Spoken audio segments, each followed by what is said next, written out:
Hi everybody, Alan Robson with you. Now, I happen to be in one of the rooms here at Blyth Battery with Colin. Colin Durwood. Lovely to see you, Col. Thanks very much for letting us do this. Look at this place. If you haven't been down here, it's one of the places you've really got to come. Now, the story of Redfern's World War I experience, proclaimed on the wall there, and everything that he did. This whole place is decked out exactly like it would be for somebody to keep an eye on the coast here. Yeah, it was our tribute to this man, Thomas Potts Redfern, who was a machine gun corps officer, and he was one of the relatives or one of our late volunteers, who later came back to be headmaster of Crofton School. In the Second World War, the headmaster of the grammar school came down here to be the commanding officer of the Home Guard. So there's a bit of a connection between the military and the schools. Now, I'm going to tell the history and how it started in 1916 when it was originally for the First World War, but it ended up being recommissioned for the Second. So I'm going to be telling all of those stories. You have hit me with 1,000 tales already since we got here.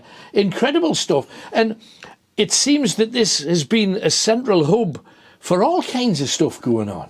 Oh, there's been lots and lots of incidents taking place. And I mean, we go back as far as 1640 when a Dutch ship was firing on a Spanish ship from Dunkirk. And then 9 years later, 11,000 Scottish troops invaded Blyth. Yeah. And it's been like that off and on right up the end of the sort of First, Second World War. Historically, though, this beach, obviously, we talk about, there's been piracy here, there's been battles between, and as you mentioned, a Spanish ship firing on a Dutch ship. We had nothing to do with it. It just happened to be in Blyth at the time. It just happened to run into Blyth, that's it, because it was on the way home, kind of across the water. But tremendous amount of history down here. There was a press gang based at Blyth. Yep. One of the victims of the press gang was Willie Carr, the strong man of Blyth. And the history book says that he sort of come to in the rowing boat and he flexed his muscles and cracked the boat in half. And the press gang were drowned and he managed to escape. Fantastic. And it's just loaded with history. Absolutely. I've got a batch of that to tell, and I've found out amazing little tales about the place, which obviously we share back and forth. Yep. But let's get to the case of the whole ghosty things. And I know you've had a lot of ghost groups in. Yeah. I instantly say, leave them to one side. What kind of stuff's happened to you?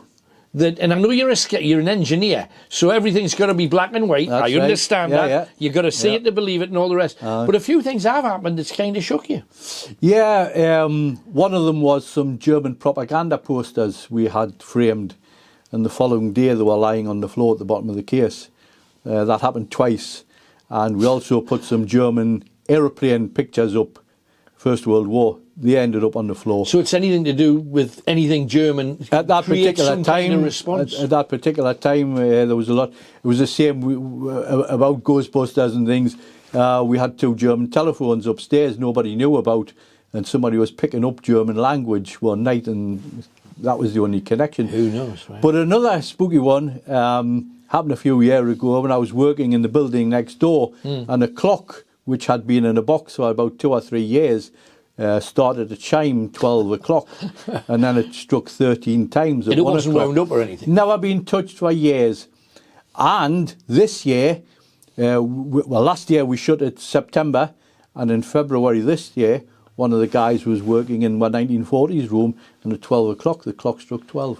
Never been touched for months, and all of a sudden these things happen. We cannot explain things. No. You know? This whole place has a feeling, and if you think about it, and I know you're an engineer, but if somehow we're vibrating at a certain level to exist, and people are vibrating at a slightly different level, how many people during World War I and World War II touched, used, carried that bag, wore that helmet, drank out of that Maxim Ale?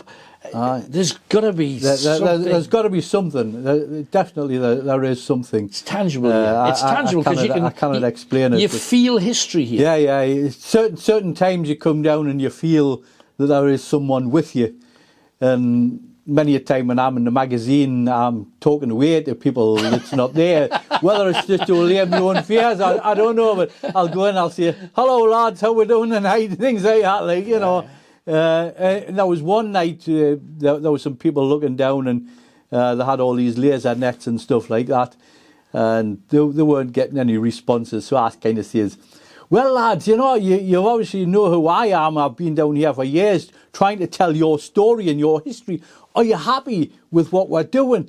And kind of these lights went all ballistic, lighting and flashing and everything, as if to say, yeah, carry on, like, brilliant, you know. Brilliant. And once I get started on some of these tours and talks, we did a one, the Royal Northumberland Yacht Club a while ago, and they says, could you make it last an hour?